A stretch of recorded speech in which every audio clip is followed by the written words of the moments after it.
Hoje é o dia de combate à poluição. Mobilizar governos e indústria em medidas que evitem o processo de degradação ambiental é preservar a vida e a saúde no planeta. Um estudo divulgado este ano mostra que 8,1 milhões de mortes foram atribuídas à poluição do ar. Isso equivale a 12% do total de óbitos em 2021. Sobre este assunto, eu conversei com a bióloga e coordenadora do Laboratório de Poluição Atmosférica Ambiental da USP, Mariana Veras. A gente tem países super desenvolvidos e engajados e outros começando a se engajar, que eu acho que é o caso do nosso país, e outros que não tomam nem conhecimento do problema. Então, falando do Brasil, a gente está vendo a política voltada para a melhoria da qualidade do ar, evoluindo, com iniciativas, trocando frota de transporte movida a combustível fóssil por elétricos, né? A troca da matriz energética por uma mais limpa, né, para geração de energia mesmo. Então, eu acho que a gente está caminhando num sentido bom. É possível melhorar de forma importante a qualidade do ar, a poluição, com as medidas tomadas hoje? Hoje ainda não, tá? Então, assim, o que a gente tem hoje não melhora muito o nosso cenário. Qualquer iniciativa, às vezes você vai ter uma melhora local, mas não mais ampla, né? Então, quando a gente fala desses incêndios florestais, a gente imagina que a cidade de São Paulo não é impactada, mas não existe fronteira para a poluição do ar, né? Então, não adianta só a cidade de São Paulo trabalhar nesse sentido e o resto do país não, né? Não, a gente sempre diz, não tem limite, não tem como impedir que a poluição da China não chegue nos Estados Unidos ou vice-versa, ou da Amazônia não chegue aqui em São Paulo, né? Então, tem que ser uma iniciativa integrada. E os dados científicos mostram que o impacto da poluição no nosso organismo pode ser muito mais abrangente, não, do que se sabia há alguns anos. Quais são esses impactos, essas doenças que podem ser causadas por conta da poluição? Em termos de saúde, né, faz muito tempo que a gente sabe que a poluição do ar faz mal, né? Então, estou falando de décadas de estudo. O nosso laboratório trabalha nessa área há 3 décadas ou até um pouco mais.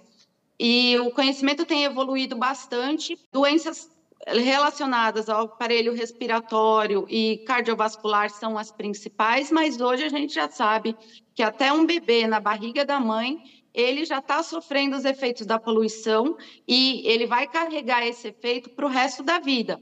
Então, por exemplo, as crianças que são gestadas em áreas com nível de moderado a elevado de poluição, elas têm um risco maior para nascer com baixo peso, ou seja, com menos de 2,5 kg, e no futuro, lá na vida adulta, elas têm uma propensão muito grande a desenvolver diabetes, hipertensão e obesidade. As doenças neurodegenerativas, como Alzheimer, Parkinson, têm evidências, demências de uma maneira geral associadas à poluição, câncer. O que a gente tem evidência certa é para câncer de pulmão e a gente suspeita associação com câncer de esôfago e de bexiga, né, da bexiga urinária. Então, cada vez mais novos efeitos são descobertos. E há um perfil relacionado ou atrelado a regiões com mais problemas causados por essa poluição e a vulnerabilidade, questões sociais. A gente tem 2 cenários, a gente tem os grandes centros urbanos com uma característica de poluição